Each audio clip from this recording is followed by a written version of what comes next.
नमस्कार, मैं अनिल कुशवाहा आप सभी का अपने YouTube चैनल पे बहुत बहुत स्वागत करता हूँ। आज यूपी गवर्नमेंट की भर्ती जो है टीएसटी पीएचडी की, जिसमें कला के जो फाइन आर्ट्स का जो सब्जेक्ट है, डिग्री है, बिल्कुल हटा दिया गया है। तो उसी पे आज हम बात करेंगे अखिलेश जी से, जो कि काशी हिंदू विश्वविद्यालय के फैकल्टी ऑफ विजुअल आर्ट्स के छात्र हैं, जो कि फाइन आर्ट्स के स्टूडेंट हैं। तो अखिलेश जी, हम आपसे ये जानना चाहेंगे आखिर ये पूरा मामला क्या है। जो कि कला के छात्र हैं, जो फाइन आर्ट्स कर रहे हैं, बीएफए एमएफए कर रहे हैं, उनका कोई मान्य नहीं है, उनको किसी तरीके का फॉर्म अप्लाई करने का चांस नहीं दिया जाता। तो ये क्या मामला है, आप बताइए हमें। देखिए, अभी क्या है कि माध्यमिक शिक्षा सेवा चयन बोर्ड प्रयागराज ने अभी हाल ही में एक अपना विज्ञापन जारी किया गया, जो कि हालांकि निरस्त कर दिया गया। उसमें एक चिंता का बहुत बड़ा विषय है कि देश के सर्वश्रेष्ठ संस्थान जैसे कि यहाँ तक कि हमारा काशी हिंदू विश्वविद्यालय सहित तमाम अन्य, चाहे आपका लखनऊ विश्वविद्यालय हो या इलाहाबाद विश्वविद्यालय हो या आपका sir J school of art हो या शांति निकेतन हो, दिल्ली कॉलेज ऑफ आर्ट हो, ऐसे तमाम सर्वश्रेष्ठ संस्थानों को डिग्री जो होती है बीएफए, जिसकी अहर्ता होती है वो बीएड के समकक्ष स्वयं होता है, ऐसा हमको बहुत सारे डीन ने लिख के भी दिया है हालांकि, लेकिन उसको भी बिल्कुल नज़रअंदाज कर दिया गया है। यहाँ तक कि हमारा ऑप्शन नहीं दिया। और एक बहुत चिंता का विषय है, जो हमारा लाहौर में स्कूल ऑफ आर्ट है, वहाँ के सर्टिफिकेट को भी उसमें वरीयता दे दिया है। लेकिन हमारे पाकिस्तान का जो लाहौर है, उसमें जो यूनिवर्सिटी है, वहाँ के छात्रों को, वो क्या, इसका क्या मैटर है, ये ऐसा क्यों किया गया? ऐसा इसलिए किया गया कि 1921 में एक अधिनियम बना था, जो कि उस समय फाइन आर्ट्स नहीं हुआ करते थे। और उसके बाद हमारे यहाँ पे 1972 में फाइन आर्ट को एक विषय के रूप में इसमें जोड़ दिया गया। हमारे देश में फाइन आर्ट शुरू हो गया था। अच्छा। लेकिन उसके बाद अब तमाम आजकल फाइन आर्ट्स बहुत ज़्यादा खुलते हुए भी जा रहे हैं कॉलेजेस, और एक पर्याप्त मात्रा में जब हमारे साथ योग्य स्टूडेंट्स है पर्याप्त मात्रा में, जो कि शिक्षक बनने की अहर्ता रखता है, उसके बावजूद हमको नज़रअंदाज किया जा रहा है।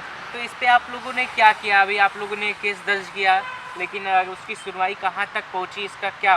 देखिए, केस का मामला है, सबसे पहले मैंने विज्ञप्ति को टारगेट किया था, लेकिन वो विज्ञप्ति ही निरस्त कर दिया गया। लेकिन आपको बताना चाहेंगे, ये विज्ञप्ति निरस्त करने का कारण सिर्फ हमारा नहीं था, क्योंकि आज सबसे बड़ा चिंता का विषय बना हुआ है हमारे साथ में, ना तो हम सबके लिए तो नहीं कहना चाहेंगे, लेकिन एक पूरे देश और प्रदेश के कोई भी कला गुरु खुल के सामने नहीं आ रहा है। यहाँ तक कि हमारा ललित कला अकादमी, चाहे राज्य का हो चाहे नेशनल का हो, कोई भी हमारे साथ में खुल के नहीं आ रहा है। क्योंकि इसका एक मेन मुख्य कारण यही है कि इन लोगों की एक मिली भगत है।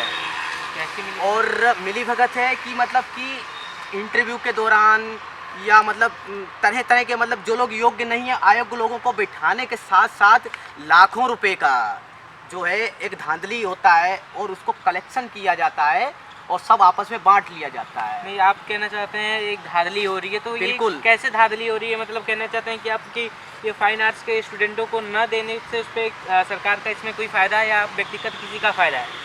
देखिए, हम आपको बताएंगे। हाँ। जैसे टीजीटी का फुल फॉर्म होता है ट्रेंड ग्रेजुएट टीचर, जी, ठीक है, तो होता है प्रशिक्षित स्नातक शिक्षक। जी। यहाँ पे क्या है, प्रशिक्षित स्नातक शिक्षक का मतलब है कि हम लोग बीए हो, चाहे हमारा बैचलर ऑफ फाइन आर्ट हो, चाहे बैचलर ऑफ आर्ट हो, कुछ भी हो, तो हम लोग जो हैं स्नातक छात्र हैं। जी, जी। लेकिन इसमें हम लोगों को ही नज़रअंदाज किया जा रहा है।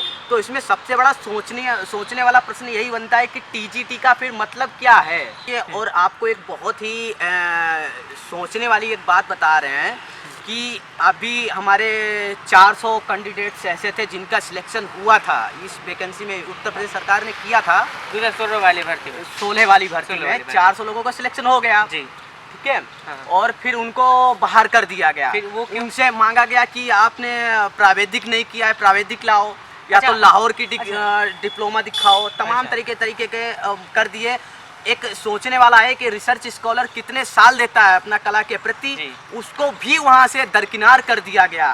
लेकिन मजे की बात ये रहा कि ये मामला जब कोर्ट में गया तो कोर्ट हमारे पक्ष में आ गया। अच्छा जी, और उन्हीं लोगों को इसमें मतलब शामिल किया गया जिन लोगों ने अपने केस लड़ पाया। लेकिन चिंता का विषय बहुत सारे ऐसे विद्यार्थी होते हैं जो नहीं लड़ जो कि केस नहीं लड़ पाते हैं या मतलब नहीं लड़ना चाहते हैं। कुछ इसको चाहे पॉलिटिक्स हो चाहे आपका न्याय व्यवस्था हो, इसमें नहीं पढ़ना चाहते हैं वो। है कि आगे का प्रोसेस क्या है, आगे या फाइन आर्ट्स की डिग्री को उसमें स्थान दिया जाएगा या नहीं दिया जाएगा, इस पर क्या कहना है? देखिए ऐसा है कि हम तो सारा प्रयास कर रहे हैं, अपना हैशटैग भी चला रहे हैं, सोशल मीडिया हो चाहे हमारा मैंने बहुत सारे हम सभी छात्रों ने मोदी जी को भी लिखा है, लेटर लिखा है। हाँ। और यहाँ तक कि मुख्यमंत्री जी को भी लिखा है और बाकी सभी लोगों को संज्ञान में है। ऐसा नहीं है कि संज्ञान में किसी के नहीं है, चाहे तो ललित कला से लेके और जितने भी तमाम कला संगठन हैं सारे लोगों को ये चीज़ पता है कि एक बहुत बड़ी ये भूल है और एक चूक है। लेकिन तब भी हमारी आवाज़ को दबाया जा रहा है। क्यों, मतलब वो ये क्यों, ऐसा क्यों हो रहा है? ऐसा सिर्फ इसीलिए है कि मेरा जहाँ तक मानना है कि इसमें बहुत सारे लोग ऐसे हैं मतलब जिनको कहीं न कहीं पीछे से बहुत मतलब कि भ्रष्टाचार के रूप में बहुत बड़ा एक धन आ रहा है उनके पास में, उसी के वो बंधे हुए हैं। एक सिस्टम होता है ना। हाँ। तो लेकिन हम यही आपसे जानना चाहते हैं कि कैसी धांधली है जिसके कारण ये ऐसा किया जा रहा है? देखिए ऐसा है कि जैसे कि हम लोग हैं स्टूडेंट फाइन आर्ट्स के जी, हम लोग जब 4-5 साल देखते हैं तो बहुत ज़्यादा मेहनत करते हैं। स्केचिंग हो चाहे आपका पोर्ट्रेट जो भी मतलब जो भी हो, पोर्ट्रेट हो चाहे हमारा ग्राफिक का अप्लाइड आर्ट हो चाहे हमारा टेक्सटाइल का हो चाहे हमारा पोट्री का हो, सिरेमिक का हो, स्कल्पचर का हो, दिन रात मेहनत करता है। ठीक है, लेकिन उनके स्थान पे एक बंदा जो मतलब एक लाइन खींचना भी नहीं आता है और वो कला में जाने के लिए वो होता है। हाँ, उसके लिए मान्य है। इसमें मजे की बात मेरी बात इसमें सबसे बड़ी मजे की बात ये है, इसमें ना तो हमारा उम्र का कोई प्रावधान है। चाहे आप 57 साल को, अभी एक ऐसी घटना बीच में अभी एक ऐसा मामला आया था जिसमें एक बुजुर्ग थे जो 57 साल के थे, वो इंटरव्यू देने गए और उन्होंने आराम से अपना इंटरव्यू दिया। ठीक है, और ना तो इसमें सबसे बड़ा एक चीज़ और है इसमें कि हमारा जो होता है इंटरव्यू भी समाप्त कर दिया गया है। तो विचारी प्रश्न यही, ये कलाकार क्या आता है, उसको क्या बनाना आता है, क्या कैसे कला को संजोता है, कैसे क्या बनाता है, उसी को जब नहीं पूछा जाएगा तो जाहिर सी बात है। और एक बहुत बड़ी गंभीर समस्या है कि हमारे जो कला का सिलेबस जो है एक टीचर बनने की योग्यता रखता है वो बहुत ही शॉर्ट है। उसमें कोई टेक्निकल टर्म्स वगैरह बिल्कुल का नज़रअंदाज है, बहुत कुछ नहीं किया जा रहा है। और जो सिलेबस है, चाहे आपका हिस्ट्री हो चाहे आपका हिस्ट्री ऑफ आर्ट हो चाहे आपका कोई एक IAS PCS हो, उसका भी एक सब्जेक्ट होता है हिस्ट्री वाला। तो कोई भी मतलब दुनिया का कोई भी हो, चाहे आप साइंस हो आपके पास, मैं तो कुछ आर्ट पढ़ा सकता है। मतलब कहने का मतलब ये लोग इतने हल्के में आर्ट को ले रहे हैं, ऐसा कह रहे हैं, मतलब इसका कोई मतलब नहीं है जी। मतलब भारतीय संस्कृति का जो इतिहास रहा है आर्ट को लेकर, इसको सब लोग नज़रअंदाज कर दिया है। जो अजंता एलोरा इतनी डेवलप जो कला है, जो विश्व की धरोहर है, उसको लोग नज़रअंदाज कर रहे हैं, बता रहे हैं कि मतलब फाइन आर्ट्स का कोई मतलब नहीं है। यानी डिग्री का ऐसा करने का मतलब यही हुआ कि फाइन आर्ट्स का कोई मतलब नहीं है, आप लोग इसको कोई भी पढ़ा सकता है।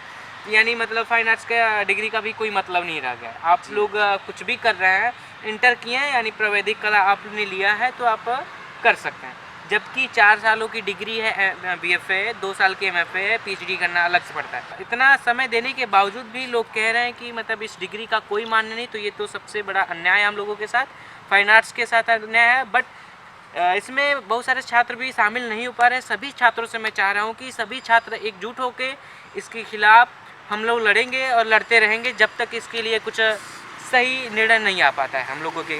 सबसे बड़ी बात है कि आज हमारे साथ में ऐसे ही छात्र खड़े हैं, जैसे मैंने अभी एक याचिका दायर किया था, उसमें हमारे साथ 26 पिटिशनर था जी। लेकिन ज़्यादातर पिटिशनर ऐसा था कि जो इस चीज़ को जो झेल चुका है। और आज हमारे साथ अगर देखा जाए तो हमारे साथ BFA MFA के छात्र कम हैं। यहाँ तक वही लोग आ रहे हैं निकल के जिन पे समस्या बीत चुकी है। ठीक है, तो हम लोगों को इस चीज़ के बारे में सोचना चाहिए, जो हमारी पीढ़ी हमारे पीछे आ रही है उसको भी उनका भी ध्यान रखना है। और एक कोई राजनीति वाली बात नहीं है, एक बहुत बड़ी समस्या है। आज से 1921 से जब हमारे पास नियम बना था, आज हम लोग कितना ज़्यादा बदल चुके हैं, लेकिन हम लोग वास्तव में आज भी गुलाम के गुलाम ही बने हुए हैं। और हम लोगों की बस जो मतलब कि मेहनत है वो एक सर्टिफिकेट तक ही सीमित रह गई है। बस आपने 5,000 का सर्टिफिकेट आप छपवा लेते हैं और 50,000 रुपये का काम करा लेते हैं, हाँ। जिसकी मतलब कोई वैल्यू ही नहीं है हमारे कार्य की जी। तो और सोचने वाली बात है कि क्या कलाकार यही दीवारें ही वगैरह पोतता रहेगा और हम लोग बस अंधकार में ही समाये रहेंगे जी। तो आपसे बात करके कि सारा वीडियो हमने देखा कि कैसे फाइन आर्ट्स के साथ नाइंसाफ़ी की जा रही है जी। अब अगले वीडियो में भी यही बात करेंगे कि आखिर इससे कैसे हम लोग मिलके इसको ठीक किया जा सके। तब तक के लिए आप सभी का नमस्कार, धन्यवाद।